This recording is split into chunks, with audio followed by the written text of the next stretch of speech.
are live. See ya, people. You are welcome to another episode, yeah, people, of Real Talk with people, yeah. With your one and only people, your one and only Tony Cloud Gunner TV. See, people, I should have done a show this afternoon, yeah, but I mean, the Finnish football season is biting hard in the evenings. So my evenings are actually, I mean, when I come back from my main job, yeah, people, I have to go for, for Finnish football. And before it ends, yeah, people, I mean, it's night. I just came back and right now, I just have little time to just do the show, maybe an hour plus, But from next month, people, the Finnish football season will be over, and then I can be able to really start my normal schedule. I have to do shows with Waffle Dawn. I mean, I'm gonna do lots of shows with him in Quantum, but tomorrow I will be starting my Champions League experience with my brother Josh.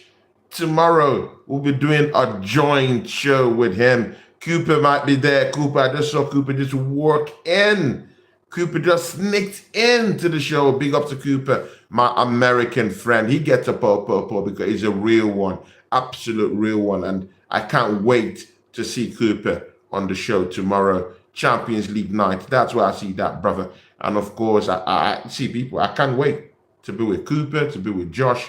Red Audi might be there, although he might be doing his own thing, but I don't know the arrangement yet with Red Audi.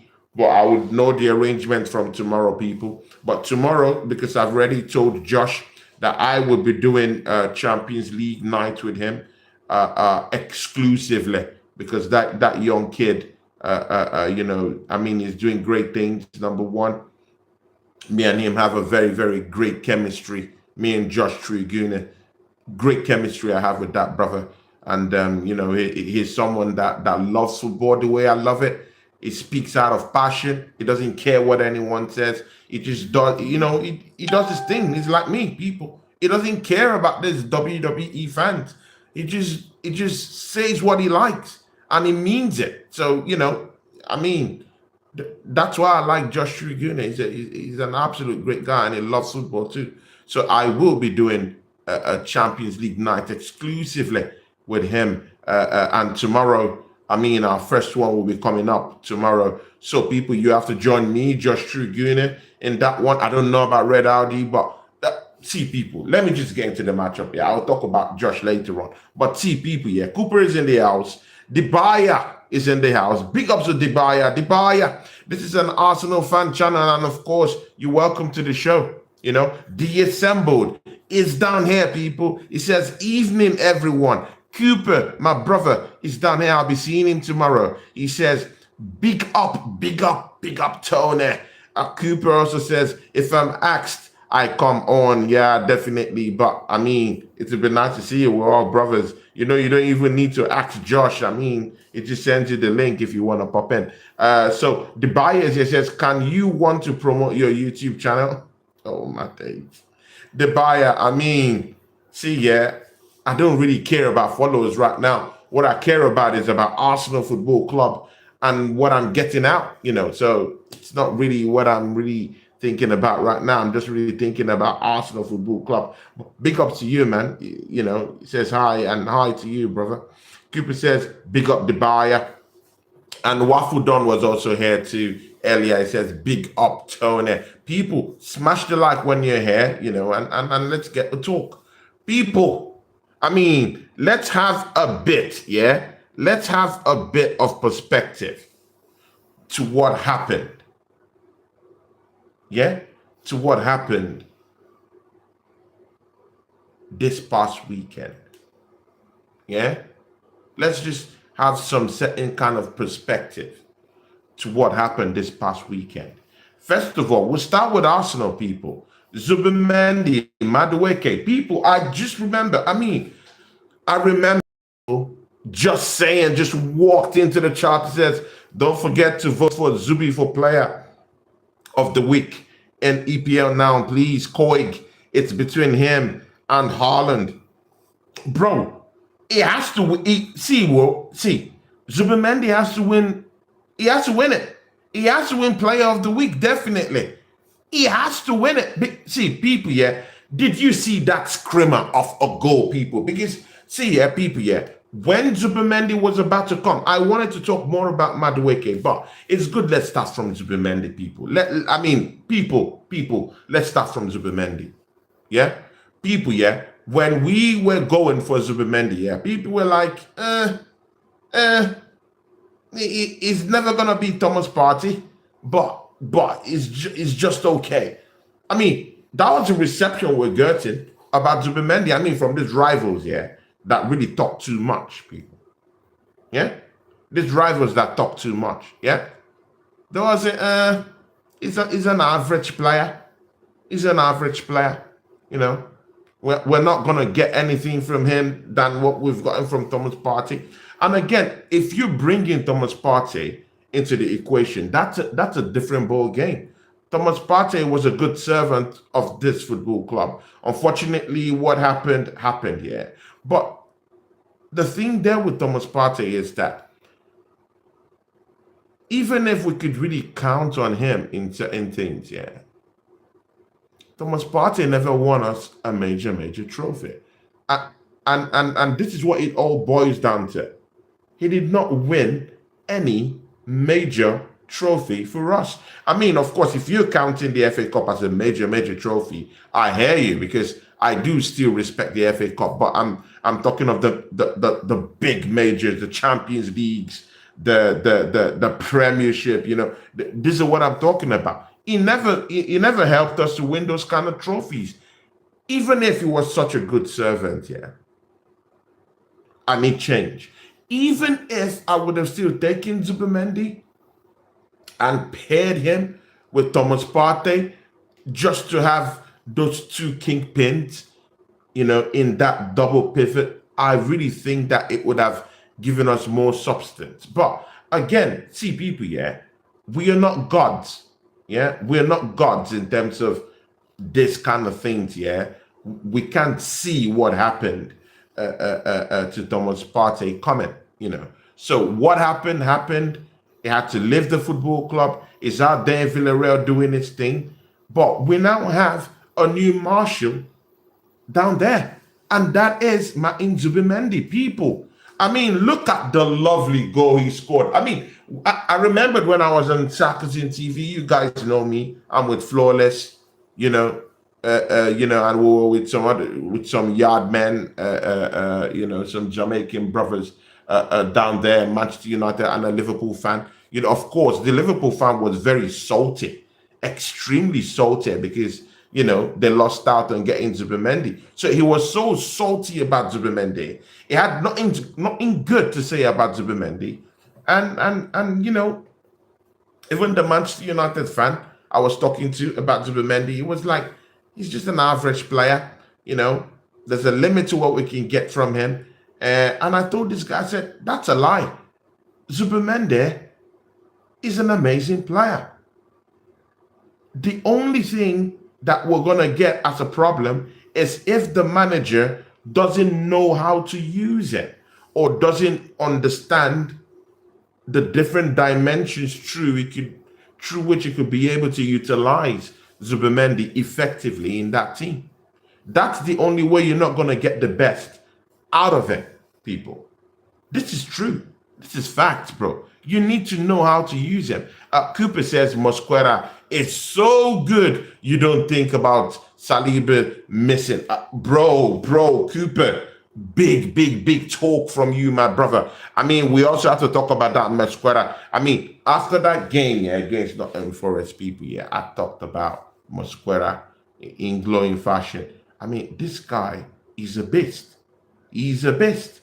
Enzo from Cruzeiro. Cruzeiro is better than Arsenal.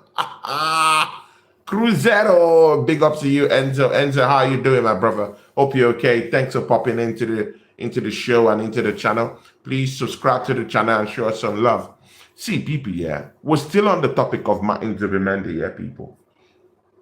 I told some of these clowns out there, yeah, in Sarkozy TV, yeah, some clowns and jesters that only wanted to abuse, Martin Zubimendi and call him an average player and say he doesn't really have anything to offer us, apart from being a normal defensive midfielder. And they were not even really sure if he was going to really cut it in the Premier League. But people, see, this is the perspectives we're talking about. Zubimendi, he's won an European trophy. He's a winner. He knows how to win. He also won the I think, was it not the Copa del Rey with Real Sociedad? Yeah. He's a winner. He knows how to win. So when these guys are all talking this trash about Martin Zubimendi, it's like you're talking to, it's like you're talking about Martin Zubimendi as if he's not a winner, as if he hasn't won anything. He is a matador with the Spanish national team. What are these guys talking about? You're talking about Zubimendi, who has actually won an European championship. Are these guys normal? Are these guys okay? No. These people can't be okay. He's won. He's a winner. He is a winner, people. We used to talk about Arsenal, and we used to talk about, several years back and say, oh, we hardly have winners in our team. We don't have people that have the mentality to win. We don't have winners. They've not won. How can we mature when we don't have winners in the team? Bro, people, we have a matador who has actually won for Spain. In his club side, he won the Copa del Rey. Throw that all away if you don't think that's a major trophy. I hear you. But the European one can't be taken away from Martin Zubimendi. People, he's a winner. Martin Zubimendi is a winner. He's a winner, people. You can't take it away from him. So you could, you people could spread these lies, this disinformation about Martin Zubimendi and saying that he hasn't really caught it. That's a lie. He's caught it in Europe. He's caught it in Europe. With great, amazing displays at Real Sociedad. And coming down here, people, imagine in his whole career, in Real Sociedad, his whole career in La Liga, man has only scored 10 goals, people. Let that sink in, people. Martin Zubimendi, big up to Red RD. Red RD, let's see tomorrow, Champions League. And with Josh, hopefully I get to see you. Cooper might be in the house too. I want to see you. I will be exclusively with Josh. Hopefully you get to pop in and let's do that show together, man. And then maybe later on we can talk about us doing our own show too. About the Champions League, maybe in the next one. But it would be nice. Let's go to Josh and do it together. But big up to you, my guy, Red RD. People, smash the like on his channel and go and support Red RD. That's a real brother. I go to his channel to give him some likes, and sometimes I just go to just check out someone because he's a real funny guy. He's a naturally funny guy. He has a funny face. Even if he's cool looking, he has a funny face. And he's a very funny guy, I see some of the stuff he does on Instagram. Very funny individual, and at best a very informed podcaster too. Go check out Red RD. He's my guy. I do shows with him too when I'm there with Josh. People, back on that topic with Martin Zubimendi, people. Martin Zubimendi has just scored only 10 goals all career. In the Spanish La Liga with Real Sociedad, 10 people. Man has already scored 2 goals. He scored a double against Nottingham Forest in presumably the best league in the world, people. He scored 2 goals in the best league in the world. Why man has only handled just only 10 goals in his whole career in the Spanish La Liga? Do with that whatever you think, Do with that whatever you think in your head, just use that information, to do whatever you think, but you know what, he's gonna beat his record that he is set in Real Sociedad, with 8 more goals. Are you telling me that someone that scored 2 goals, against Nottingham Forest, Do you want to tell me with the way he's playing, he's not going to smash up that record? And when I'm talking of record, I mean his personal record, his personal best of 10 goals, all career in Real Sociedad. People, and he's already got into just 8 more, and he shot at that personal ceiling that he set for himself. People, see, people, yeah, put some respect on Zubimendi's name. Yeah, and I'm talking to all these these rival gangsters, yeah, that call themselves podcasters, yeah. They never have anything glowing to say about any Arsenal player whatsoever. They hate us. People, I don't want this to be like everyone hates Chris. No, I'm not. People, why do these rival fans here? They are not objective when it comes to Arsenal as a team, yeah, as a team, yeah, with individual players. They never have anything glowing to say about the individual acquisitions that we've brought into this football club. They never have anything good to say about Zubimendi. They never have anything good to say about Victor Gyökeres.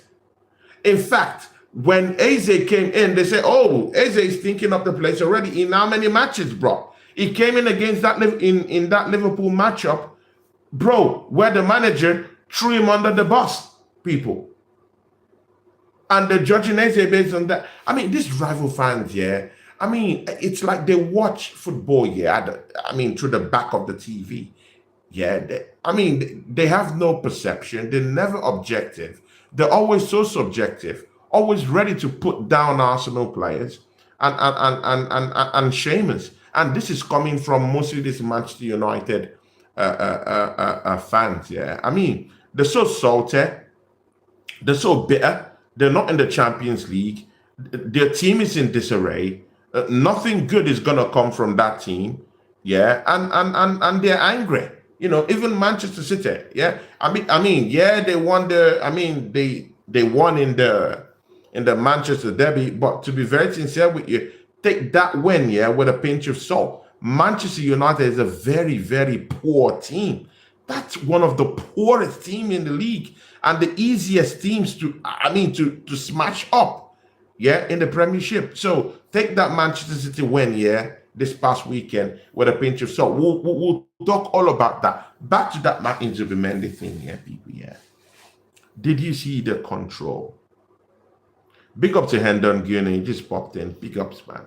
The Assemble, big ups. Red Audi says, yeah, I should be there actually because I've attempted numerous times doing Watch Your Lungs, but I'm bare lagging every time. So I've just given up. Yeah, I get you, man. But you can't give up, man. You have to still try. You know, feel like no one is speaking on Ethan only because he doesn't get G every time he's on the pitch. Will look better outlet. Hopefully he starts tomorrow. I mean, that's another thing, yeah, but that's another different conversation. Mustafi says, the Assemble says, yeah, Mustafi won the World Cup with Germany. Zumi playing and winning with Spain doesn't mean anything if he doesn't win something with Arsenal. I hear you, but again, you have to put perspective that he's an European champion. So, I mean, I don't care what you say about Mustafi. He was a former player. We knew he doesn't have that quality, and we knew that he wasn't really a regular with the German national team. To be very sincere with you, he might have won, but I mean, he wasn't really a regular in Germany. People, let's be frank about that. Yeah, let's be frank. He wasn't really a regular. Yeah, but Zubimendi is a regular. I mean, even Rodri has even said he's gonna hand down the keys to the Spanish midfield to this guy. People, what else do you need to know? What else do you need to know? And see, people, I'm not gassing up Zubimendi, people. What I'm trying to say is that this guy here, and this is what I was telling people here on Jackson TV, it could protect our back four. Number one, which is why we brought into the football club. Protect our back four, be our defensive midfielder. That's what we brought into the football club to do. And that's what he's been doing. Good. Throw that all away if that doesn't really make sense to you. It's protecting our back four. You can use him in that double pivot with Declan Rice or any other person, but you have to tuck him down there, yeah? People, this man, yeah, apart from being that guy you call on to protect your back four, yeah, the way he controls the game, people. And this is a quality that people don't want to actually talk about. Yeah, people don't. Oh, Pito. I mean, when Pito comes into the yard, it blows everyone away. I mean, see, people, I got rich friends. Yeah, I got rich friends, people. And he's also a moderator on my channel. Big ups to P.O. Let me like that comment. P.O. Why weren't you here when I smashed up Nottingham Forest? I did a watch along for that. Why were you not here? I mean, we smashed up Nottingham Forest, people. Pito, why weren't you here? Big up to Pito for giving us that $5. He says, big up, my bro. I think Zubimendi scores against Bilbao. What is your score prediction? See, yeah, people. Tomorrow, I think I think we are going to smash up. We are gonna cut to pieces. We're gonna cut to pieces at the Bilbao. And you know what? I'll go with 4-1. Let that sink in. P.O. I think I'm going with 4-1. We are gonna teach Athletic Bilbao a big lesson. And you know what, yeah? Big up to Aces who just walked into the house, yeah. He says, you don't have the my guy, Aces. Also a moderator on this channel. Big up to Peter, he just walked in. Arati says, with Gyökeres, it's obvious this expert tacticals want him dropping in the midfield or pick up the ball from RB and score from his own half. Just need to see that now, Victor, before you convince me. I mean, people, yeah. I mean, Rory, you've brought out two very important discussions. One about Waneri, one about Victor Gyökeres. We'll get to that. Let's finish with Zubimendi. Asa says Deji Spores is calling you out. Yeah, he's been calling me out. Deji Spores, Deji Spores is a clown. Deji Spores is a clown.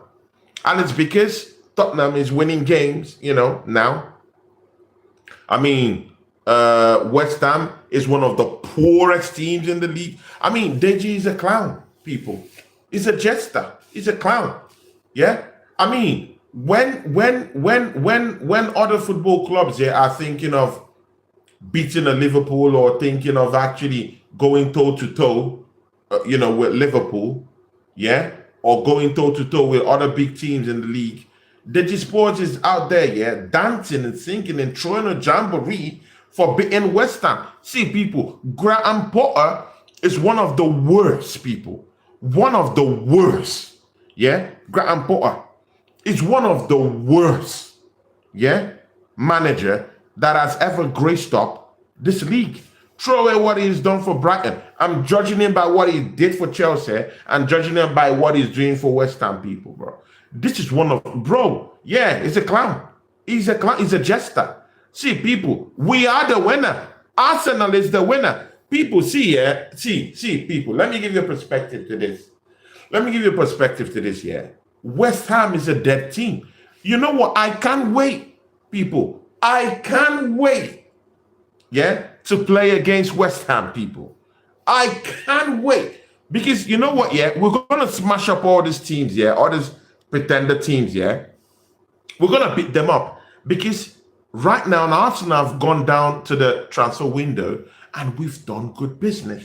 People, before I can't have this kind of chest saying all these things, yeah? Because we've not done good business. We don't have a striker at that time when I was, just cowering in fear and just hiding while talking. People, it's because there was no striker. Yeah, there was no Eze. People, we don't have options. Our bench looks moribund, people. Yeah? Yeah, our bench looked like a dumpster. But people, look at the options we had on the bench, even if one of our prolific outlets wasn't even in the matchup today. People, we have Gilbert Jesus out. We have Kai Havertz out. We have Bukayo Saka out.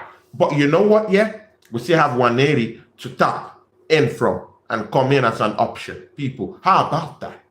How about that? People, even if we beat Nottingham Forest, we still did not use Max Doman. People, let that sink in. Let that sink in, people. Let that sink in. Yeah? We are the winners for this week. We are the winners. I don't want to hear anything. We are the winners. And you know what? Yeah, this is even what's even giving me more chest now, people. Yeah, I'm going to piss a lot of people off this season, yeah? This is what is going to piss people. People, did you see how Liverpool struggled? They struggled, yeah, to put one goal past Burnley. And we all know that Burnley, they're going to get relegated this season. But we have this Liverpool team struggling to put one past them. People, I swear to you, if we play against Burnley, we smash them up. We cut them to pieces and send them back to Tough Moor, people. That's what we're going to do to them, people. If we get our hands, yeah, we just need to get our hands, yeah, and grip Burnley. If we get Burnley, yeah, we're going to pieces them. People, you know what, yeah, we have the antidote, yeah, to all these smaller teams, yeah, that decide, since last season, yeah, when all these teams, yeah, decided to just kind of like pack the bus. Yeah? Low block. These low block teams. Yeah? To stifle our attack. To stifle everything that we decide to come up with. And again, we don't even have the personnel to even do anything. So it was all just useless. People, Arsenal lost nearly up to in 14 games, people. Yeah? We drew 14 games last season from winning positions last season just because our manager doesn't know how to actually make use of what he's got in the team to actually get us out of situations where these teams decide to keep an extreme low block. Of course, I could say, oh, okay, there's one excuse. We don't have certain players who could actually have some certain form of trickery and get us out of those situations. I hear that as an excuse. But, I mean, you're a manager. You spent on that team. You should be able to actually get yourself out of such situations. But right now, there is no excuse on that, people. There is no excuse on that. Because Andre Berta has gone to the market and he's done it. He's done it, people. Yeah? So, Arteta is not going to just take the glory this season. If he wins a major trophy, people, he is not going to take any glory, people. He might take the glory as someone, yeah, who's the manager, yeah, I get you, but you know what, yeah, Andre Berta will equally, they would share it. They would equally, people, share the glory if we win a major trophy this season, people. It's just going to be like the Trinity, God the Father, God the Son, and God the Holy Spirit. How about that? Yeah? 3 in 1, people. How about that? Equal powers, people. That's what I'm talking about. Trinity, people. That's all I'm saying. Mikel Arteta, if he wins a major trophy this season, people, no one would say Andre Berta is not going to take the flowers. I mean, it's going to share equally in those flowers with Mikel Arteta. Because this is his doing, people. It's his doing, people. I mean, I saw my defensive midfielder here. People said he can't score goals. People said Thomas Partey takes snapshots from outside the 18-yard box. I hear you. But this same people, yeah, that actually said that Zubimendi can't get goals, yeah, and now I'm seeing him score a double in a game where Arsenal needed goals. Make it make sense, people. Make it make sense. But they all jeered when we brought him on. They all jeered. They all laughed at us. They all laughed at us. Yeah? But look at his performances, people. I'm not saying against the bigger teams that he might perform in this way. But again, I think with these smaller teams, he might really, really outperform. Mostly with all these smaller teams, he might do it. Yeah. But again, how many bigger teams do we have in the league? How many bigger teams? Liverpool, yeah, Manchester United, Manchester City. Who else? Who else? Maybe Chelsea. And Chelsea has that 50-50 capacity to even turn up in those games. Yeah. Tottenham. Okay. Yes, Tottenham. Apart from that, yeah, other teams, other teams are teams that we could say, okay, the smaller teams, yeah, or midweight, yeah, and it could show up in those games. It could show up literally in those middle games, in those mid games, yeah, with these mid-table teams. It could show up. You can add Newcastle to that, yeah. Can yeah, sure, sure. You can add Newcastle to that, yeah. But the thing there is that Zubimendi would show up in this smaller, in this, with all these smaller teams. And trust me, the smaller teams make up, the Premiership. So if we can win, these games, against all these smaller teams, and go on a rally cry and rally all our generals to win the bigger games, I mean, it's all done. And the bigger problem with Arsenal, it's not even in the bigger games. How many big games have we lost in the last 2 seasons? Because Mikel Arteta has a good record against the traditional top four in the past 2-3 seasons, people. So the bigger teams aren't even really our bigger problem. Of course, Liverpool just beat us anyway. I hear that anyway. But in the past 2-3 seasons, the bigger teams, haven't really hurt us in any way. It's the smaller teams that actually come up to actually stifle our attack. It's those smaller teams, yeah, those mid-average teams, yeah, and a cold night in Aston Villa, yeah, at Villa Park, yeah, in a cold night, yeah. They just stifle our attack, keep a low block, and hit us on the counter attack. It's those cold nights in Tyne upon Shire, yeah, when we go to Newcastle, yeah, to Northumberland, yeah, people, St. James Park, in a cold wintry night, yeah, and then they stifle our attack and they smash us up, yeah. That's what I'm talking about, yeah. I'm talking of those cold nights when you go to a place like Brentford in a cold winter night and they stifle your attack and keep a low block. How about that? People, I'm talking about Brighton. Yeah, when you play a team like Brighton and they totally mess you up, yeah, in the cold of the night, and then you're trailing. You might lead them by 1 goal, but you'll be trailing after a couple of missed chances or whatnot. Those are the games I'm talking about. I'm not even really scared about all these bigger games because somehow it's either we win or somehow it's that we draw. Literally, I don't really think even any other big team can actually smash us up this season again.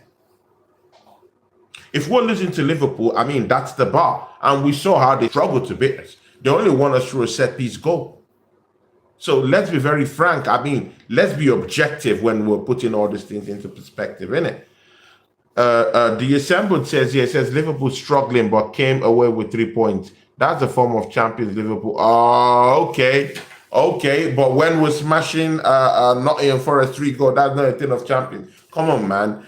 The assembled, come on, man. Don't do Arsenal dirty like that. So we malhandling and actually blitzing Nottingham Forest is not a thing of champions. It's the ones that actually struggled to get a goal against the championship side, really. Come on, bro. Come on, the assembled. Talk to me, man. We know that Burnley will go. We know they're going down again. We know that. We know that. Come on, man. And you're struggling to actually beat them.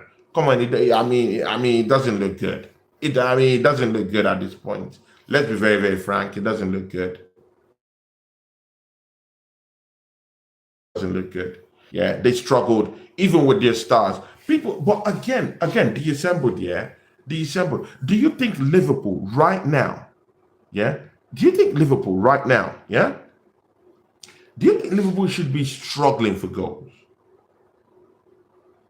with what they've got, with the machinery they've got? Do you think they should be struggling to even get a goal? I don't think so. When you shattered British record, yeah, British recruitment record in bringing in Ritz from Bayer Leverkusen, I mean, I expect you to. I expect you to maul these teams. Not even the bigger teams. Yeah, I could excuse Arsenal. I could excuse them from all this, these other bigger teams or something like that. But not with a relegation-bound team like Burnley. You should be smashing them up.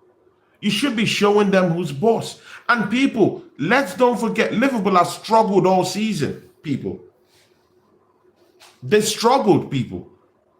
Yeah, well, we could look at it and say, oh, it's a thing of champions to score in the 88 minutes, to score in the 88 minutes, score in that.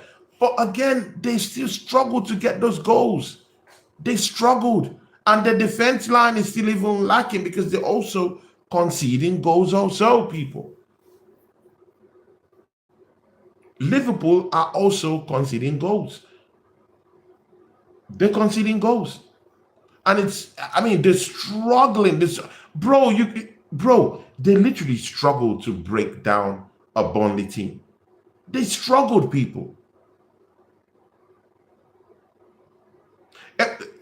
But again, deassembled. Yeah, we could say Burnley's formation was 10 in defense. I hear you, but isn't that the same thing? All these teams do to Arsenal when they come down to the Emirates and keep a low block. Isn't it the same thing? And then they stifle us and then we don't score goals. Isn't it the same thing? It's the same thing. It is the exact same thing that happens to us. So that's not a big excuse. It's not a big excuse for them.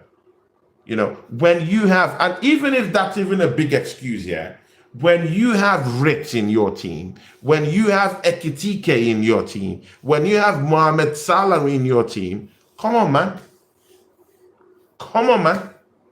Come on. You shouldn't struggle in that way. You shouldn't struggle. You should mash up all these teams and make a public show of them. That's what you're meant to do. That's what you're meant to do. When it's with Liverpool, it's a thing of champions. But if it is Arsenal smashing up these teams and disgracing them, it's Arsenal. It's Arsenal. Next week we're gonna lose. Come on, man. It doesn't. At this point, it doesn't make sense. At this point, it's all gimmicks. It doesn't make sense to me. It doesn't make sense at all, at all, at all. And this, rival fans here don't even want to call a spade with my Zubimendi. People, I'm not a person. Let's get away. Look at the theme of today. Yeah, Zubimendi and Madueke step up as rivals cry. People, deassembled. Deassembled. I'm sorry. You're the only person I could actually talk to right now. See, deassembled. You two, you have to take a share of this blame for Madueke. People, next topic, Madueke. Noni Madueke. People, when Madueke came to this football club, on the first day when I heard it was coming, I was so angry, people. I was so pissed off that he was coming to the football club. Not because of the player per se, but because it was yet another signing from Chelsea Football Club, not the player. So I wasn't calling out Madueke. I was calling out another signing from Chelsea Football Club. That was what was in my head. I wasn't really looking at the player as for what he's going to give to us in the team. Big up to the Waffle Don. Waffle Don! I spoke about you, earlier in the show. And of course, next month when, my football, that's my refereeing gig where the football FA down here ends, at the start of October. Me and my brother are gonna be back full time. We're gonna be doing lots of shows. We might even walk out some stuff on some watch alongs. Me and Waffle Don are gonna work, and we're gonna work hard. But I think me and Waffle Don should do something this week anyway. That's after the Champions League matchup. Me and he will do something. But people, I mean, go subscribe to my brother, the Waffle Don, man. People, he's doing much, people. I mean, churning out shows, although I've been so absent, and he understands, but, when me and he will be back fully next month, when I'm more free to do shows next month, you're going to see people, yeah. The Waffle Don is one of the most hardworking, podcasters out there. You have to go support the guy. One of the most hardworking, pods out there, people. He works hard. He has a family. He still works hard. He finds time to do shows. Yeah, that's that brother. Waffle Don TV. Go check him out, people. Yeah, and when you go check him out, like his stuff. Yeah, project his stuff and hype him up, because he deserves it. He's one of the most hardest workers, in this niche. One of the hardest workers I've seen, people. He's my brother. He's no longer my friend. He's my brother. But he's one of the most hardworking people. Go check his channel out, people. The Assembly is also here. He says, if Arsenal had signed Gyökeres first, the whole non-issue wouldn't be here. See, man. The Assembled. It doesn't matter. We have already signed him. We've signed him. He's an Arsenal player. And you know what, the Assembled, you were one of those that actually took a pop at Madueke. I mean, let's call a spade a spade. Big ups chart. It says, bro forgot to evolve. Bro skipped evolution. See, big ups to charts, man. See, people, I mean, let's call a spade. Let's call a spade a spade. Let's call a spade a spade. You man abused Madueke. You man called him out. You guys did not just look at it from the perspective where I'm looking at it. My perspective was that yet another signing from Chelsea Football Club, not really based on Madueke and what he was going to bring to the football club, people. You man called out Madueke. You called him out. The Waffle Don. I would say this about you too. You called out Madueke. You weren't looking at it from you looked at it from the aspect of Chelsea, but also you didn't like Madueke as a player. I mean, all you man called the player out. All you man called the player out. I didn't call the player out. I called that signing from Chelsea a bogus one. That was just what I was looking at. And that's for a reason strategically, because I know that somehow Madueke is going to figure something out at Arsenal. Number one, that Chelsea team, when last did Chelsea win a major trophy, people? That team has been on a rebuild. Yeah? It's not the finished product. And Noni Madueke was played down the right-hand side, and later on it was moved down to the left-hand side. Yeah? More of his output came through that right-hand side, people. Yeah? That's where most of his output came from. And he got into more dangerous positions. He was one of those Chelsea players, that got into more dangerous positions, caused more chaos in the opponent's box, and he relished 1v1, 1v2 dribbles here and there. He relishes that. And that's what I want. That's what I want. Because how many players causes chaos in the opponent box at Arsenal Football Club? Bro, we don't even have that. We don't have that. We literally don't have that. Even Bukayo Saka, he doesn't really cause much chaos.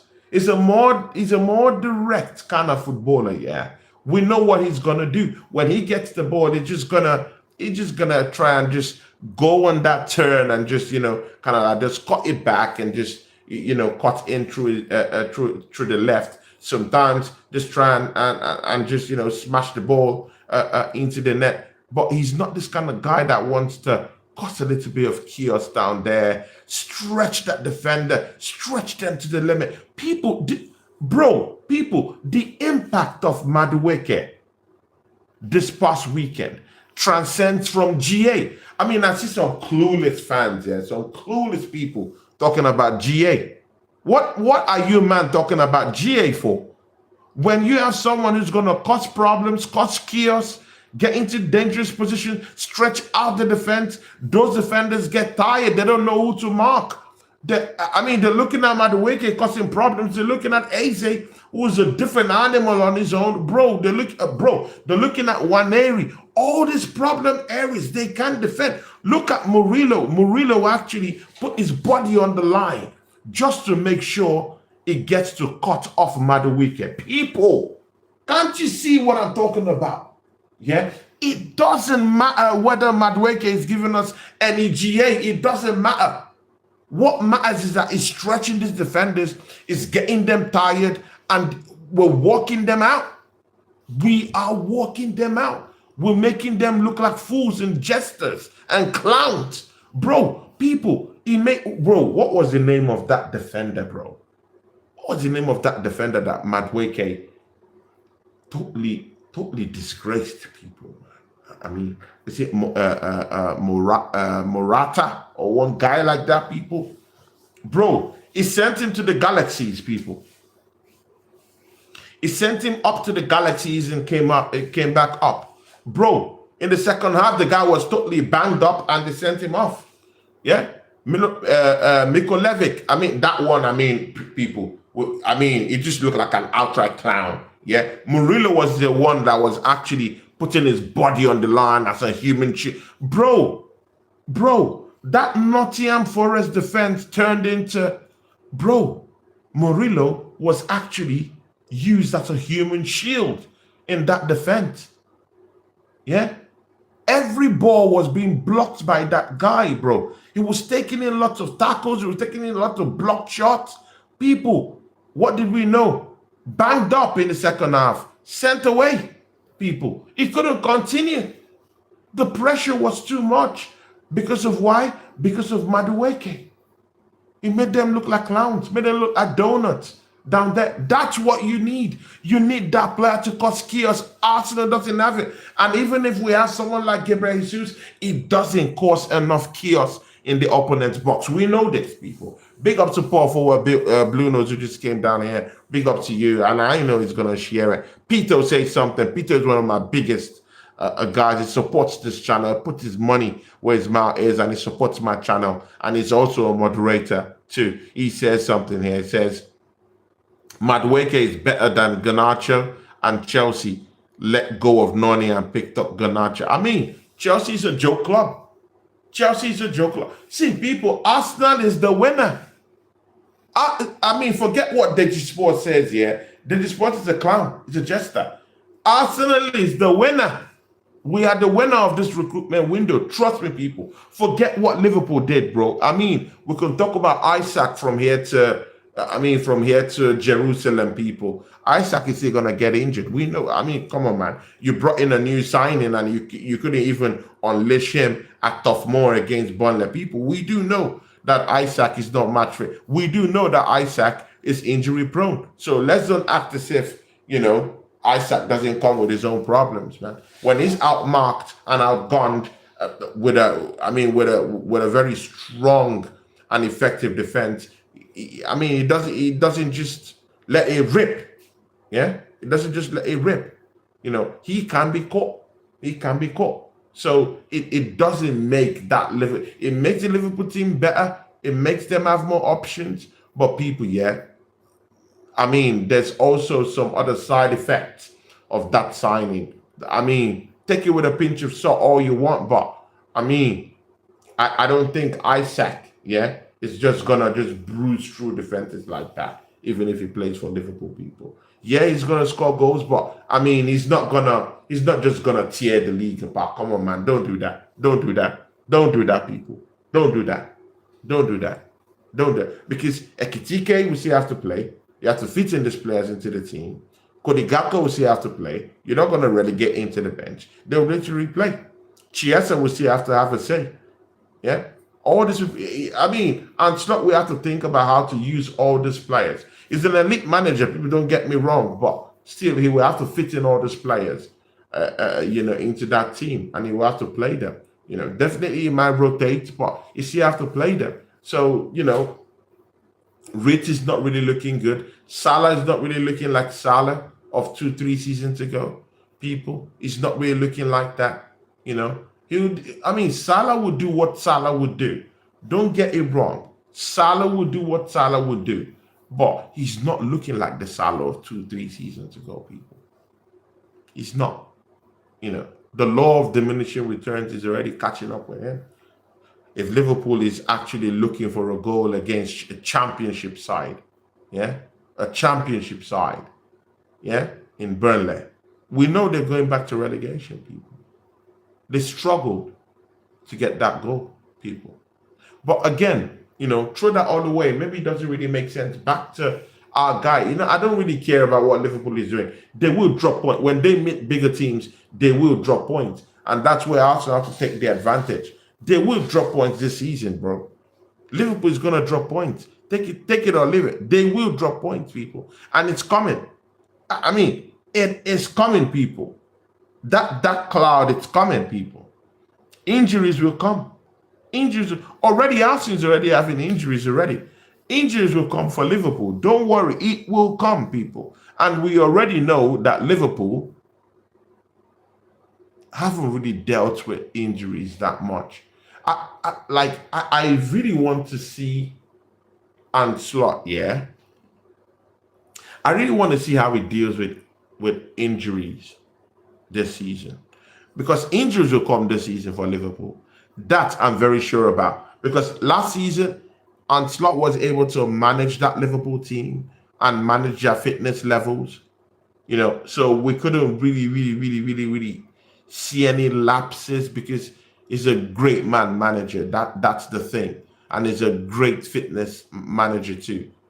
Unlike our own manager Mikel Arteta, who doesn't know the hell what he's doing, with the fitness of our players, and that's why our team are dropping like flies one by one. But the thing there is that I want to see him deal with these injuries that will cripple Liverpool this season. Salah will get down injured. Ekitike will get niggles here and there, people. Yeah, Cody Gakpo would get missing. Szoboszlai will get missing one way or the other. Yeah. We already know that Isaac is injury prone. So, injuries are going to cripple that team yet again. Chiesa is always injured most of the time. So he doesn't have he's not immune to injuries. He's always been a guy with injury. Yeah. So let's see what happens when these things happen to them. Let's see them bounce back. Let's see the options that come up from the bench, people. Arsenal, people, yeah. I really do think that Arsenal have better options coming from the bench than any other team in the Premier League. Take that to the bank, people. Listen to me. Listen to what I said again. Yeah, Arsenal have more options than any other team in the league coming out from the bench than any other team in the league. We have more options on the bench. Yeah. Mostly when our injury treatment table is already done. It means Kai Havertz will be back. It means Jesus will be back. Oh my days, people. Are you looking at this the way I'm looking at it, people? Are you looking at it the way I'm looking at it? If Jesus comes back, I know Jesus is always he's so injury prone, yeah. We can't even trust anything Arsenal tells us. But if magically he comes back, he's not gonna just get an automatic shirt. He's not, people. That time had sailed. Yeah, there's a new sheriff in town, and it's called Madueke. He's gonna have a large chunk of the share of playing time this season, people. And it's Mikel Arteta signing, so there's no excuse. He has to play. Because if there's anything I know about Mikel Arteta, he has to justify. And he likes doing it with most of his signings. He likes to justify the signings he made. So that is why I know that Madueke is going to play week in, week out. Because Mikel Arteta wants to justify why Madueke was brought for big time money from Chelsea Football Club people. So Madueke must play. People, forget about all this, about all these podcasters here talking about, okay, Madueke had a good game, but show me the GA. I mean, these guys are idiots. These guys are clowns, they're jesters. They don't know what they're talking about. Must you always get GAs? I mean, all these guys doing all these stats and all these metrics here, talking absolutely rubbish. Yeah, absolutely. They're just talking rubbish, people. Absolutely rubbish. So we're not going to think about the impact. The impact. Yeah, the impact of Madueke making those clowns in that Nottingham Forest defense tap out. We're not going to talk about that. We're not going to talk about Murillo, who actually used his body as a human shield to protect Nottingham Forest, and in the second half he got banged out, completely sparked out, and was thrown away. Morata completely disgraced. Milosevic completely destroyed people. What are we talking about? What are we talking about? Weakened. Madueke weakened that defense. Stretched them out. Sometimes it's not just only in the GAs. Sometimes you also have to stretch these defenses out. Stretch them out. Let them have the wear and tear. That's what you should do. And Madueke did that perfectly. He stretched them out. And he stretched them out even to the extent that, it's so difficult for them to even keep pace with our set pieces, people. When you stretch a defense out here, so bad, people, so bad that their concentration levels in set pieces isn't there no more. Because Madueke has completely stretched them out. Tired legs. They don't want no more. They're tired. If that is Madueke's mission, I'm okay with that. I'm okay with him coming in for Bukayo Saka in the second half, earlier in the second half, to come and do his thing. If Bukayo Saka can't open, people, let's not act as if we haven't been frustrated with the way Bukayo Saka play at times. Yeah, there's sometimes that he's not just in the game. There's sometimes that this has happened. And we'll just say, Bukayo Saka, what a bad day today. And it ends like that because Bukayo Saka is kind of like an untouchable in this team. So even if he plays, even if even if his displays are bad, no one will have the effort there to actually say, I'll actually call him out because of what he has done for the team. But right now, when Bukayo Saka was watching Madueke, he will be thinking, he'll be like, oh my God, man. Look at how this brother is playing, man. He might not really be scared, but he's gonna question. He's gonna say, you know what, I have to be scoring goals every week. I have to keep Madueke out of this team. To be very sincere with you, there is no one who in that team, who saw Madueke play that would think, oh, okay, I think I'll play over him next week. No, it's competition for places. And that's what we wanted at Arsenal before, innit? That's what we wanted either way, innit? But again, Peter says something. He says, I think Arsenal will keep the pace with Liverpool, and I have a feeling Arsenal may do some good business in January. This could be the year, Tony.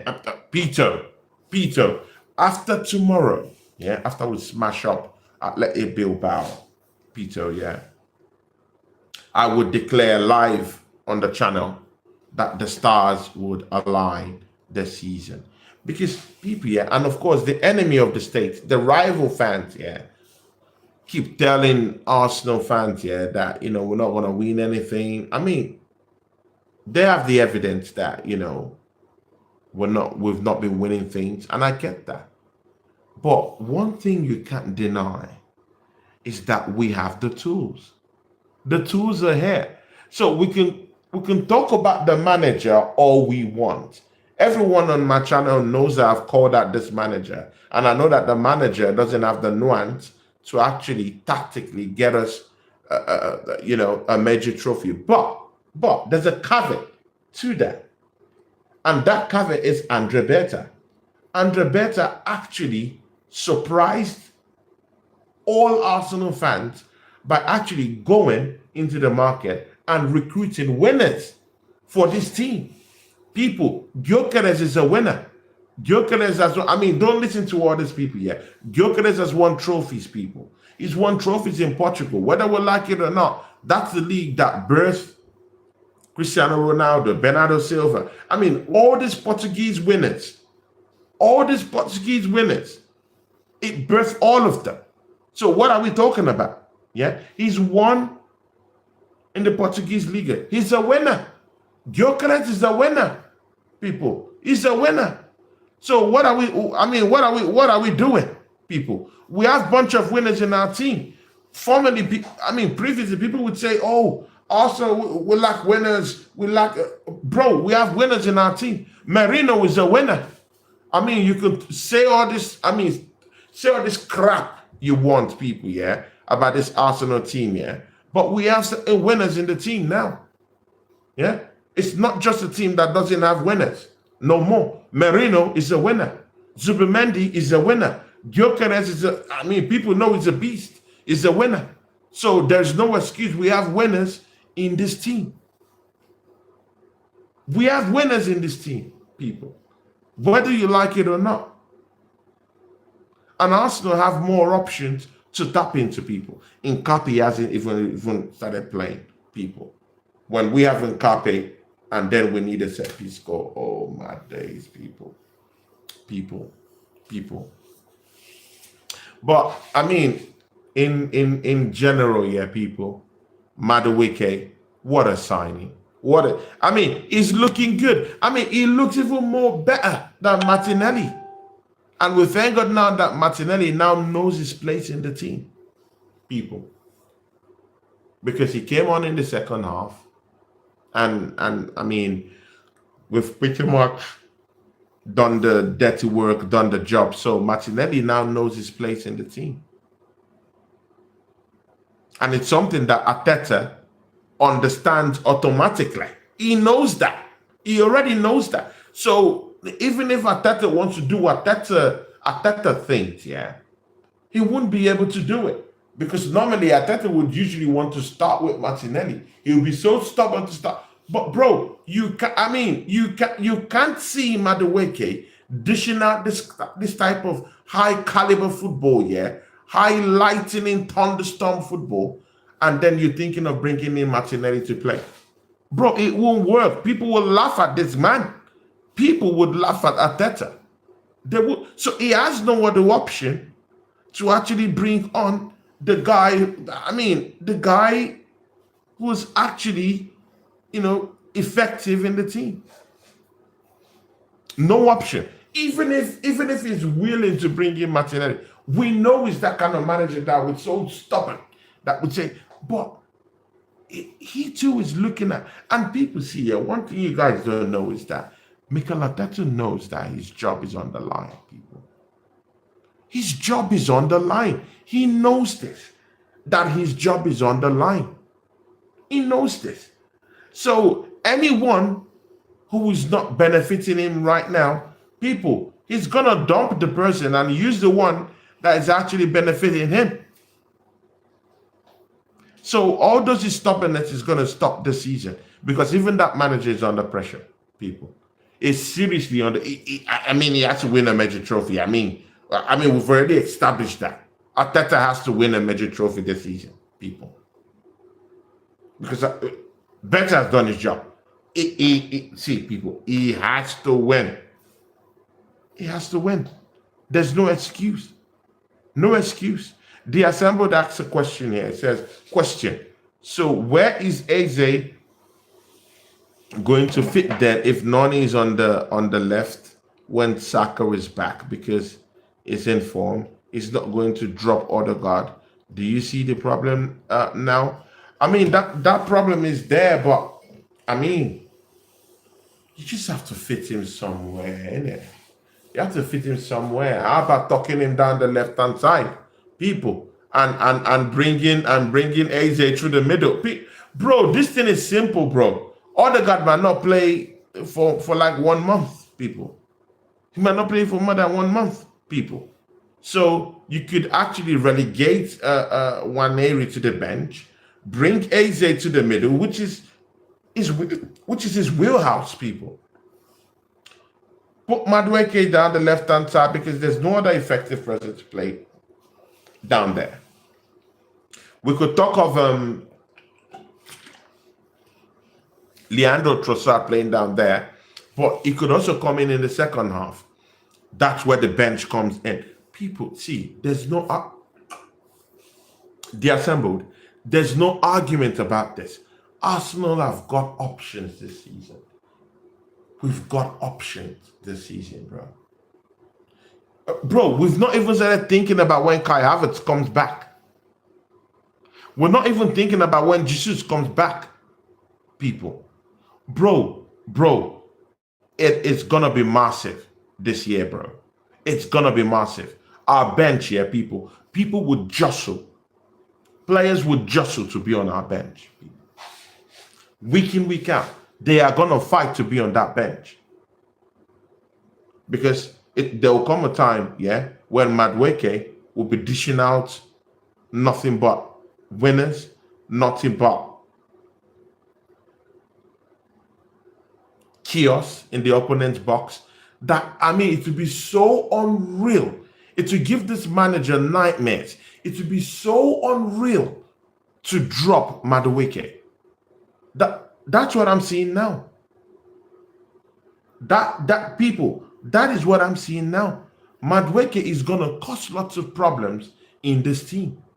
That dropping this guy will seem the most insane thing to do. People. And you know what? Yeah, Chelsea fans. Yeah, I mean, yeah, I hear you. You know, it doesn't have that end product, but people keep forgetting that Madueke is a young kid. Very, very young. How old is he? 23 years old. Bro, he's so young, people. He has time to grow. He has time to improve his game. And his game is going to improve. And people keep forgetting that Chelsea team that he was in wasn't the finished product. So he was going to literally struggle in that Chelsea team, whether we like it or not, because it was still a team under construction.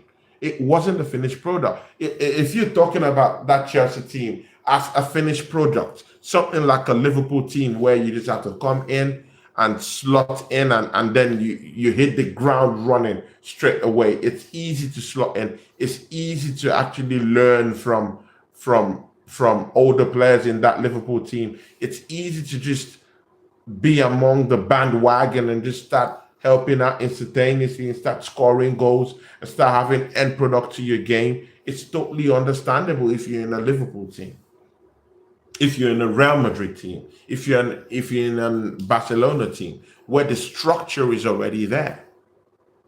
But with that Chelsea team, we can't really talk about structure. We can't really talk about foundation. And he struggled in that team. Totally understandable. So it's an understandable thing to actually struggle in that Chelsea team. Very, very understandable. It wasn't the finished product. I'm not saying that Arsenal is the finished product, but we're far ahead of Chelsea in terms of where we've come to, in terms of the team that we've been able to assemble. How do we play? I mean, we can talk of this Club World Cup, but Arsenal didn't play in it. Anyway, in recent seasons, how many times have Chelsea beaten us? In recent seasons, how many times have they beaten us? So let's don't act as if, in terms of style of play and how we play, as if we don't have more structure than Chelsea Football Club. So how do you expect Madueke to actually just turn shit up and tear shit up in Chelsea Football Club? Even they're still learning, they're still trying to harmonize, they're still trying to integrate players into that team. It's not yet the finished product. So we don't expect Madueke to just turn shit up down there in Chelsea Football Club. But with Arsenal, he has some certain kind of family down here. He has some certain kind of like structure down here, yeah, that could propel him to to a different zone, to a different dimension. And that's what we're seeing down here. If we're patient with Madueke, people. And mind you, Madueke did not come to this football club as the number one guy. And this is where Assembled is missing this whole conversation about Madueke. Madueke did not come as someone to just replace Bukayo Saka. He came down to the football club to be a backup. The Assembled, how many times? Yeah? How many times did we talk about we having a backup to Bukayo Saka last season? You tell me, the Assembled. How many times did we have that discussion about having a backup to Bukayo Saka? We were even just saying a backup. Let's call it spade a spade. We said a backup. That's what we said. A backup. That's what we said.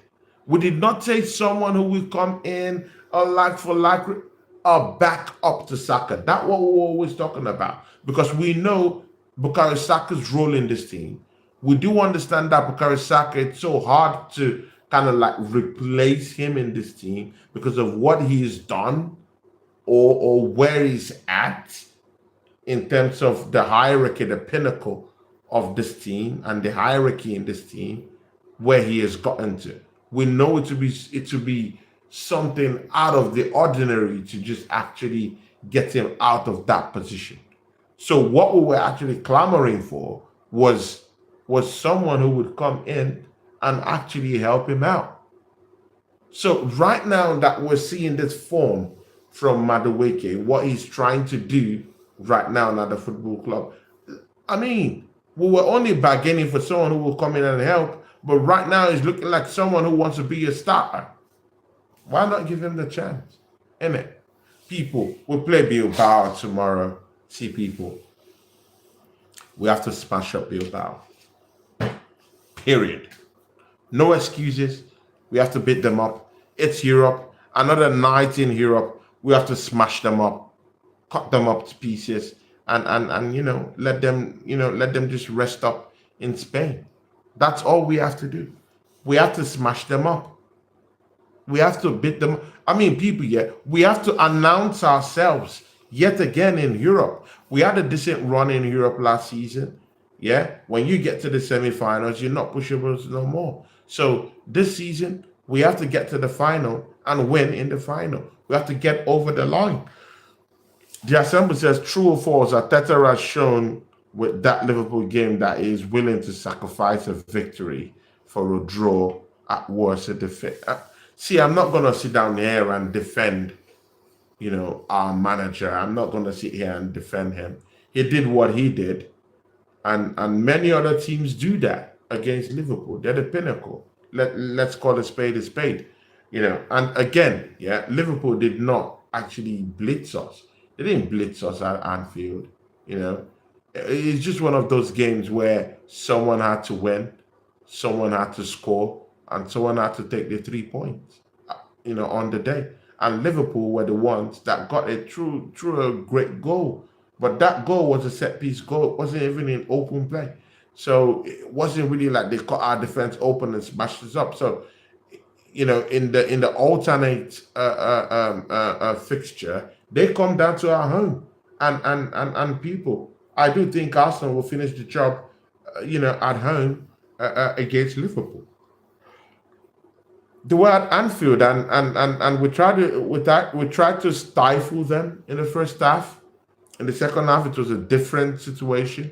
But mind you, we had injuries. Mind you, the manager started with three defensive midfielders. It's a bigger problem. But again, that's the manager. He did what he did. But again, when he played against um, Nottingham Forest, you saw what happened. You use your weapons.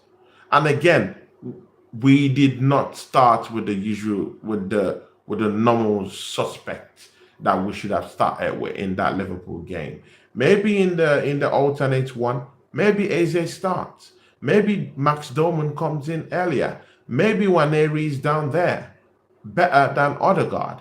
Maybe we now have Noni Madueke playing in the left hand side, and then we do have Eze coming in from the middle where he's more effective. How about that? So all these things could still change at the same time. So I'm not even really scared about this Liverpool thing, people, because I still even think other teams will even do us a favor because this Liverpool team concede goals. And I still think the injuries are coming, people. And when the injuries come, they will come in. I mean, they'll bite hard. I mean, let's call a spade a spade. Arsenal is facing their own injury worries right now. Liverpool are not facing any. I mean, yeah, we can talk about, their right back position where Szoboszlai is actually helping out down there. But I mean, apart from that, which other major kind of problems do they have? But again, let's see what happens, people. Let's see what happens. Assembled says all attacking players were left on the bench. Yeah, exactly. By the manager, innit? By the manager, innit? But again, I don't think that when we are playing at home to Liverpool, that the manager is going to play with three defensive midfielders at home. I don't think so. I don't think so. Unless he's a complete idiot. I mean, come on, people. Unless he's a complete clown. That's the only way where Mikel Arteta is going to come out with three defensive midfielders and put them down. And again, yeah, people, I don't even want to. I feel it's very laughable and funny, yeah, when we call Merino a defensive midfielder. I mean, we see how he's been used in Spain. Man is banging in goals for Spain. So when he's playing in our midfield, why do we automatically just think he's a defensive midfielder? It's even far from a DM. He doesn't control the midfield. Talking of Merino, he's not a marshal of the midfield.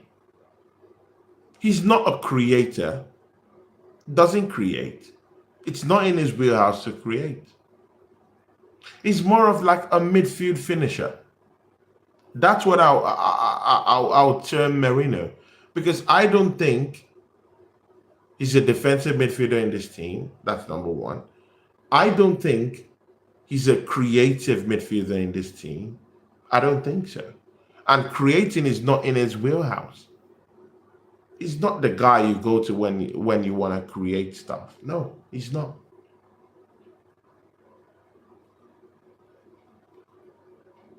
So I look at him as a midfield finisher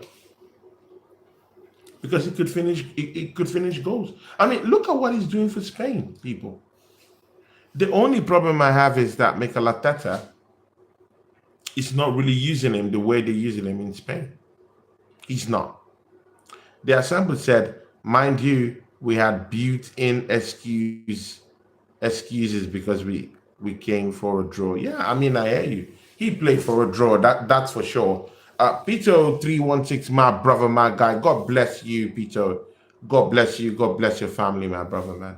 He says, the Spanish McTominay.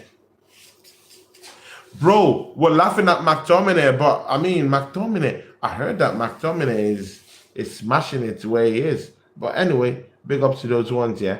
But my brother said the Spanish McTominay.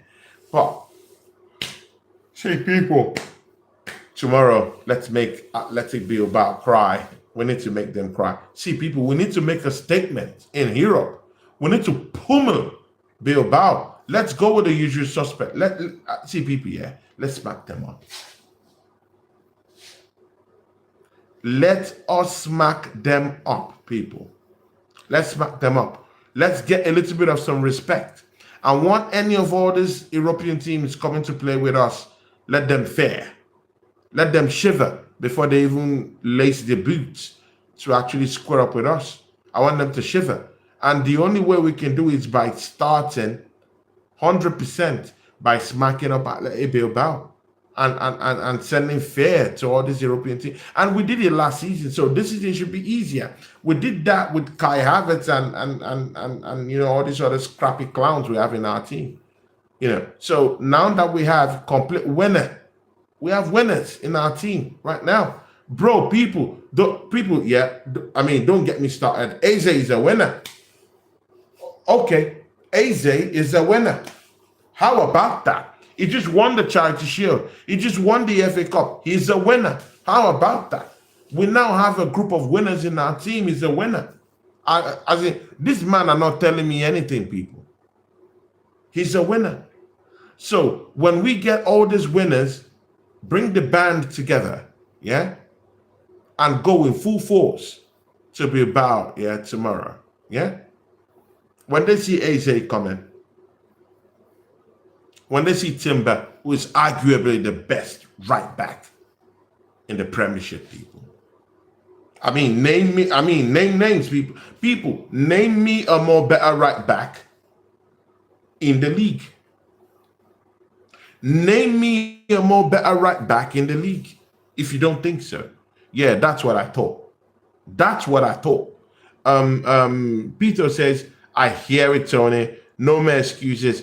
Arsenal need to win a major this year. Yeah, bro, we need to win a major. We need to win a major this season. It's a given. We just have to win. When we have this team of winners, bro, we need to win the league, people. Yeah?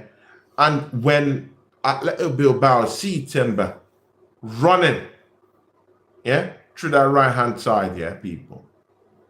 When they see Zubimendi Madueke running, trying to latch onto those 1v1s and 1v2s down the flanks. When they see Eze down the left-hand side, people. When they see Waneri replacing Odegaard and being more effective, people. When they see the Max Assassin, Victor Gyökeres, actually just do his thing, people. Atletico Bilbao will be shook, people. They'll be afraid. They'll be fair in that team. Big up to Gurmer Singh, our Manchester United fan. Gurmer Singh, I am so sorry about yesterday. He says, I need a hug, bro. Please, can Pito, assembled, please, could you give our brother Gurmer Singh, Manchester United fan, please, people, can you give him a hug, people? On my channel, we support people. We support the people that support us. We support our friends. Gurmer Singh is a genuine friend of this channel. People, he needs a hug. People, give Gurmer Singh a hug after what happened to Manchester United yesterday, people. Shocking, people. And I also put that on the thing, yeah. People, did you see how Manchester United just melted yesterday? Absolutely cooked, people. These people can't even, they can't defend set pieces. Bro, I love where Arsenal is right now. When I look at all these other clown teams, yeah, bro, I just wonder, man, these people can't even defend corner kicks for their lives. They can't defend set pieces for their lives. And that's a big problem because most teams last season scored against Manchester United through set pieces. They don't seem to know how to defend set pieces, people. And that's why I know that when they come back to the Emirates, people, oh my days, people, oh my God. People say a prayer for Manchester United, people. When we catch them at the Emirates, oh my days, people. It's over. It's over, people. It's over. I mean, but again, people, yeah, where do you think Manchester United is going to end up this season? Where do you think Manchester United is going to end up, people? People, Manchester United might get relegated. Bro, it's hard in saying this, but I mean, look at Sesko. Sesko is looking like Chicken Tesco. People, it looks poor. I can't even believe it that I wanted. But see, yeah, I actually wanted Sesko in this Arsenal team. But right now, with the way Manchester United is making him look, yeah, people, bro, it's shocking, bro. That is literally Benjamin Tesco.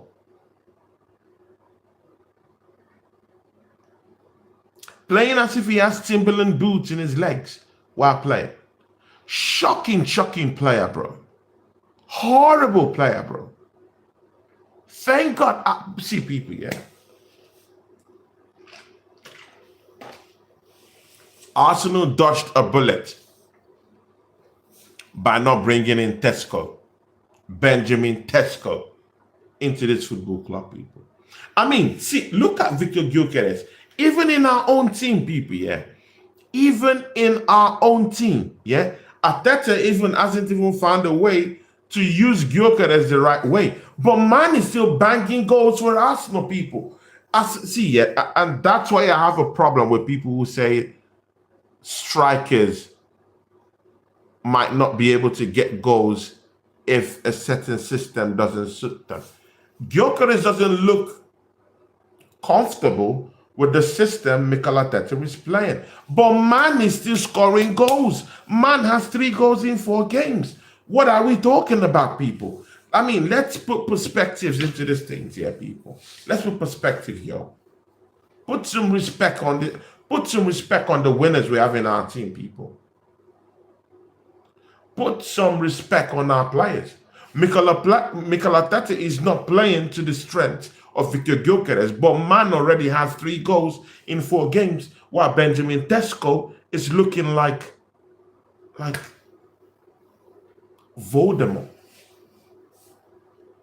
He's a ghost. He's a clown on Timberland boots.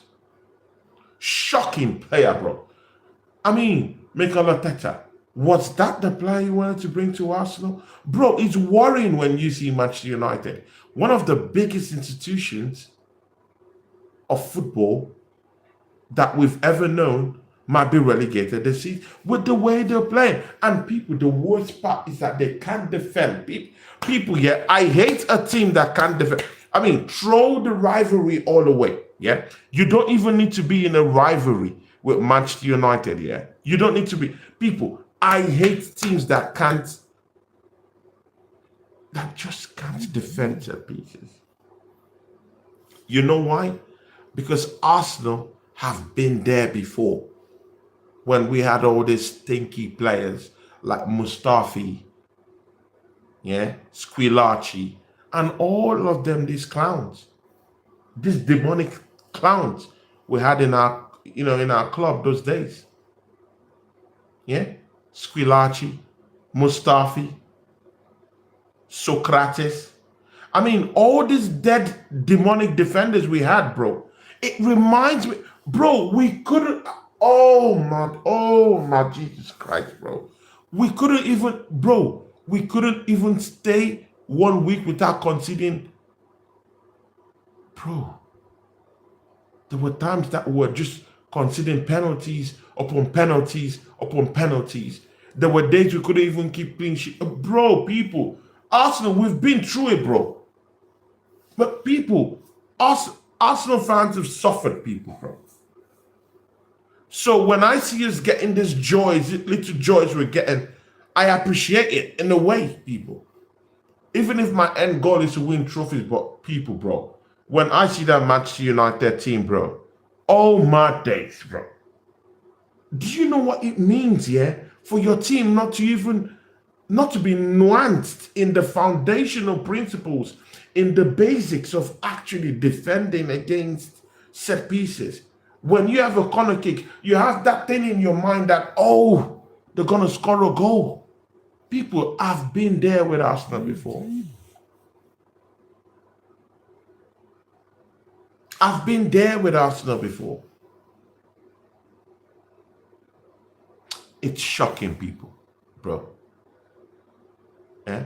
And Manchester United making Haaland look like prime Romario. I mean, come on, man. Let's don't do that. Bro, see, Manchester United must be the most easiest team to smash up in the league, bro. He must, I mean, that team must be, bro, what is wrong with Manchester United? Because, see, people, yeah, I need all these other rival teams to be able to step up. Mostly those teams, yeah, that are in direct rivalry with the team that we are going to be competing with for the trophy this season. I want Manchester United to actually go away to Liverpool and try something funny. Take away some points from Liverpool. Use that rivalry to take away some points from Liverpool. Use that rivalry to take away points from Manchester City. Because if not, if we keep allowing Liverpool to just smash up all these teams and Manchester United, yeah, is toothless against Liverpool, then these guys are just going to walk straight. I mean, they're just going to walk away with a Premiership title because all these goddamn teams are so afraid of Liverpool. So we need a stronger Manchester United to actually help us out against Liverpool. But I mean, when you see that kind of shocking defending from Manchester United, I mean, you just want to, oh my God, it's painful, bro. I might laugh at the lot of Manchester United right now, but people, it's bad, bro. It's bad. I mean, just when you think that coming 15th, yeah, in the league was mad, yeah, and then these people brought in a manager who shattered ceilings in Portugal, came down here, brought a couple of signings, and all those signings have been rubbish. Benjamin Tesco is rubbish. Umbuemo might look good, but bro, man, I mean, he'll be looking at that goddamn team and say, oh my God, why did I go to Arsenal? Cunha, I don't know. Does Cunha have any GA these days? I don't know. It's shocking, bro. It's shocking.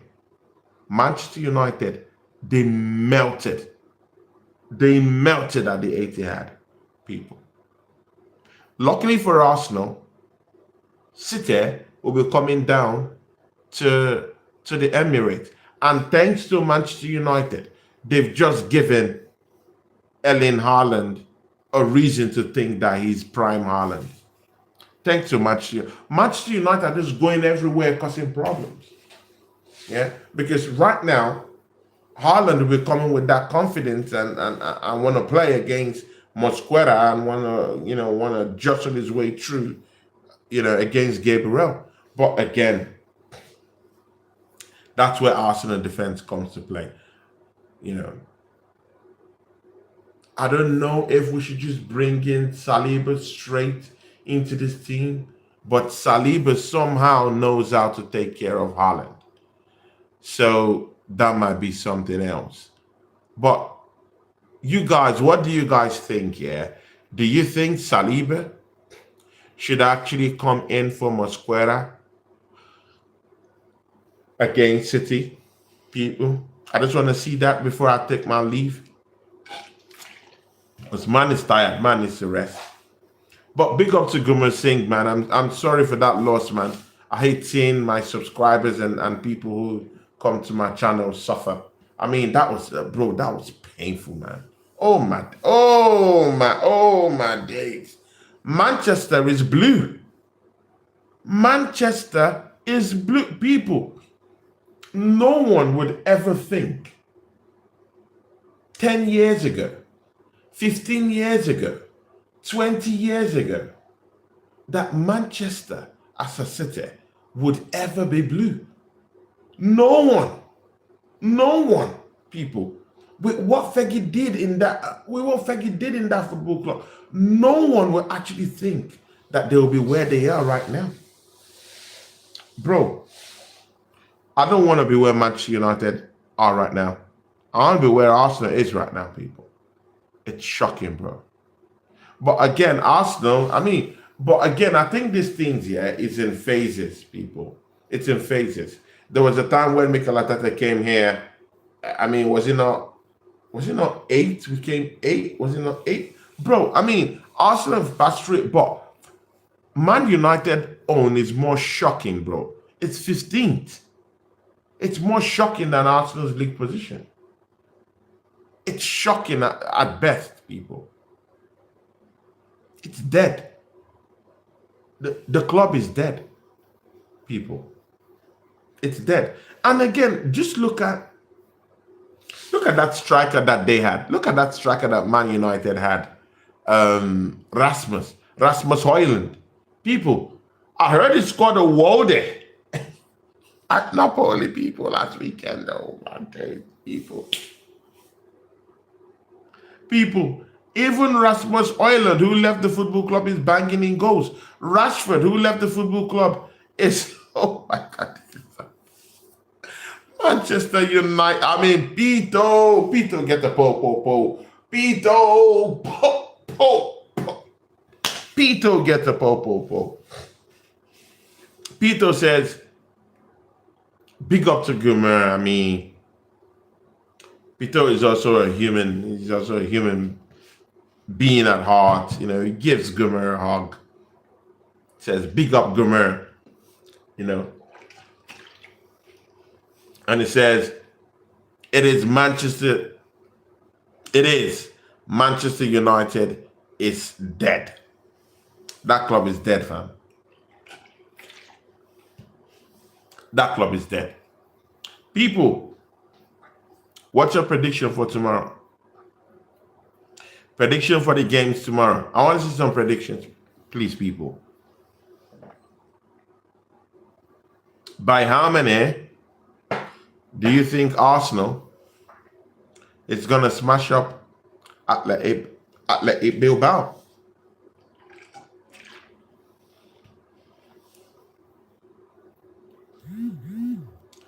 The Assembled says here, it says, Gomfegi cried like a baby about Liverpool scoring last-ditch goals and United learned how to do it and renamed it Fegi time. People. Peter says 4-1 to the Arsenal. Exactly my prediction. 4-1. People. We beat them in preseason, innit? I mean, 3-1, right? So probably, you know, we smack them up. Gomer says, oh my God, hiccups, bro. Why? I've been chugging on water. Gomer Singh says, playing Bruno at CDM, not starting Maino, Dogu, is it? Bro, man, Man United have problems, man. They have problems. Is Bruno or DM? I mean, there's so many issues here. Thank God we are not where they are, people. Thank God. Thank God. The Assembly says, I personally need to see the lineup before I give. The Assembled. Sometimes you need to let your nuts hang. Let your nuts hang. I mean, just believe in the team and give a prediction. How about that? William Holmes says, I hope they step up when we play Man City. Bro, Williams, big ups to you. But I mean, they have to step up, bro. They have to step up, bro. See, I have no fear. I have no fear. I have no fear. We're going to step up to Man City and we're going to beat them up. We'll smash them up, people. I mean, their defense isn't really that. See, people, and it's not like United. United even still had some chances, bro. United still had some chances to really hurt Man City. But they're so poor. Man United are so poor. They're not playing as it's a poor team, people. If you give Manchester United open goal chances, they'll blow all of them away. And Tesco is not even helping the situation. He's a poor player. Bro, I don't think Arsenal is that poor. We'll make use of those kind of chances, bro. I don't think so. Gurman Singh says Umbuemo can leave because he's too good for the players he's playing with.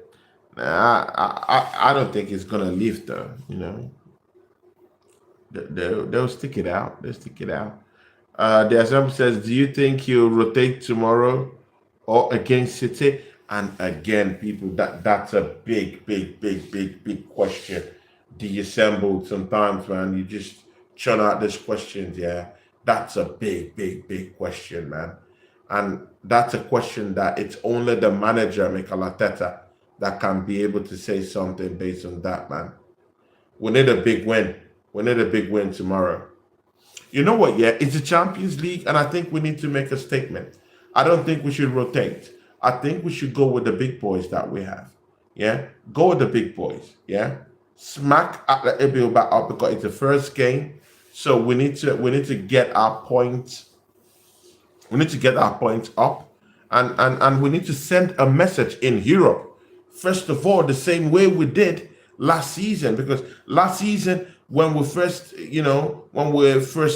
started playing in the Champions League, we're smacking these people up. We smacked them up, yeah. And then when it got to the middle of the group stages, where we started dropping 1 or 2 points against Inter Milan and all these other teams that tried to stifle us, it was more easier. It was more easier to cope with it because we had a very great start. So let's have a great start. Let's go with our big boys. And again, they assembled.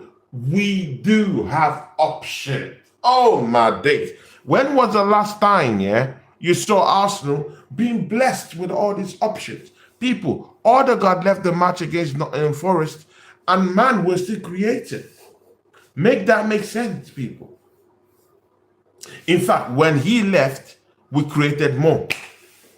How about that? How about a team that they're saying don't have creators? When Odegaard left that Nottingham Forest game, we created more, people. We created more as a team. We played more better. There was more fluidity. There was more ease. The game was flowing from right to left. Eze was cutting in. Madueke was actually laying siege on that right-hand side, hogging the touchline. It was more easier. It was seamless. It was liquid. Zubimendi had the time. I mean, oh my days, people. See, people, Odegaard he can just stay where he is, injured for a month. I don't care. The thing there is that we have options. This is the thing. When was the last time we as Arsenal fans said we have options? People, we did not even need to even risk Max Doman in that matchup this past weekend. Make that make sense. In a matchup where we could actually rest our players. We didn't need to bring them in. We didn't need to. Even Martinez, there was no need to bring in all those, that clown. No need. There was no need. Big ups to Yasa. Yasa Sekan. It says Galatasaray. People, you guys know me. You guys know I like Galatasaray. Victor Oshimen. Big ups to you, Sekan. Sekan, please make sure you subscribe to the channel. The Assembly says, worrying they put Merino up top when he took off Gyökeres.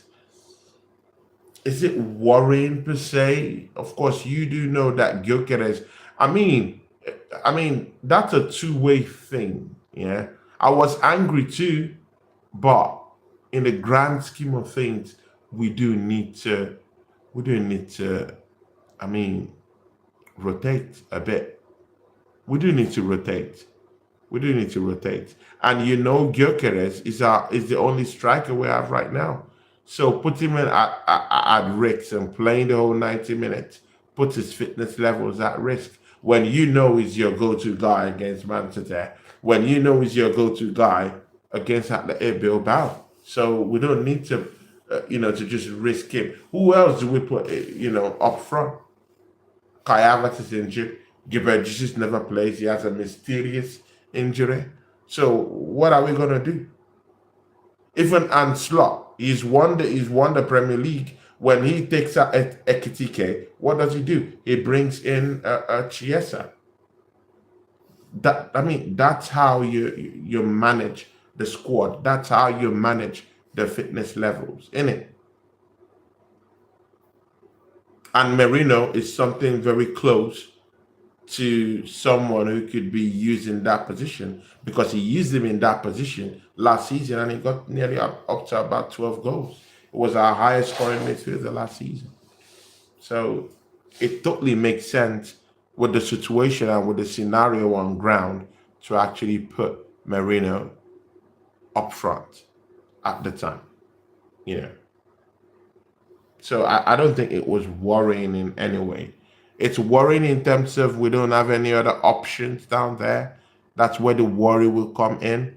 But it's not worrying in terms of where we are as a team right now. You need to also put into perspective that two of our strikers are down and out. Two of them had surgery. Kai Havertz had surgery.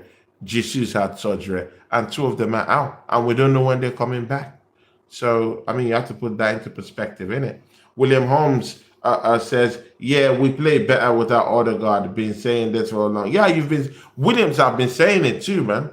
Yeah, that's true. Williams have been saying I completely concur. But the thing there is that we're going to Bilbao without Odegaard.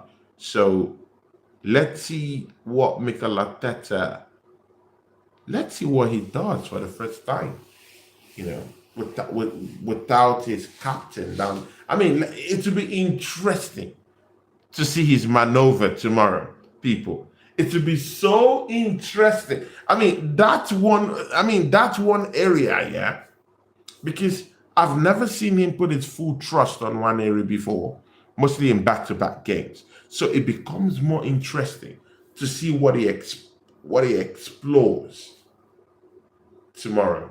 Would he be tempted to use Eze in the middle, in the midfield diamond, in a double pivot with Declan Rice and Eze in that midfield diamond to actually create from the middle and drift to the left-hand side when he has a chance, and have Madueke playing that left-hand side so they would alternate most of the time if they like to do that? Ooh.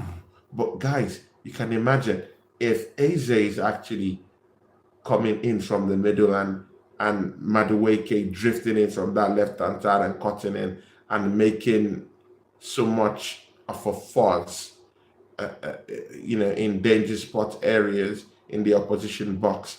And we have Riccardo Calafiore just pacing in and out from that left-hand side. Ooh. Oh my God, people. Bilbao might, they will feel it. They'll feel it. People, I have to take my leave now. Family time. People. See, guys, join me tomorrow. William Holmes says, I would like to see Eze in the number 10 role. Yeah, exactly, actually. So our rotation is actually limited. Not, well, you could say it's limited because of the injuries. we have right now. If I heard Saliba is back, but we already have cover down there in Mosquera. I heard Notgard is back, so that is what it is. We have options down the midfield right now, complete.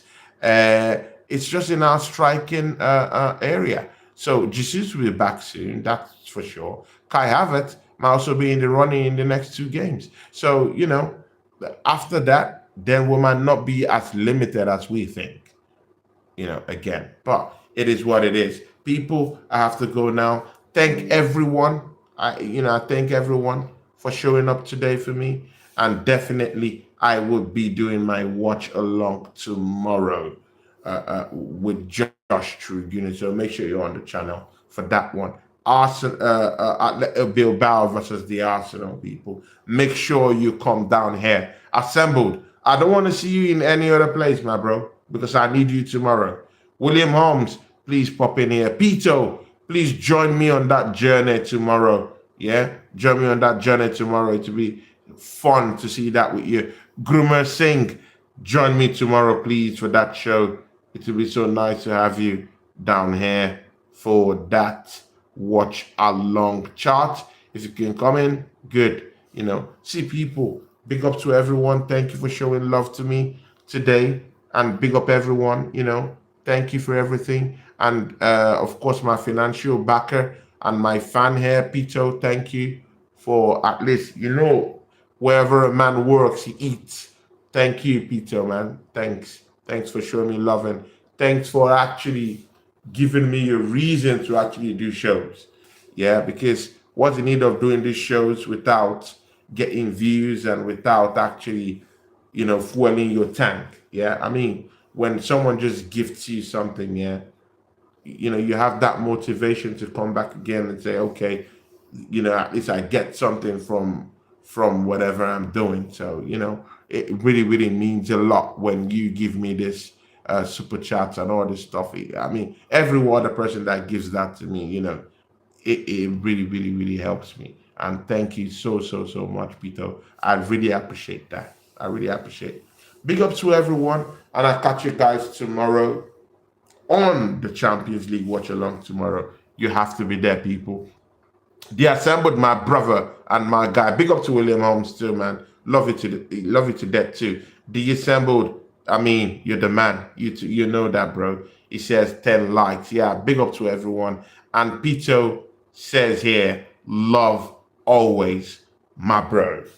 I mean, all love to you guys. All love to you guys. Thanks. And from me, we are out. Big ups, people. See you on the next one.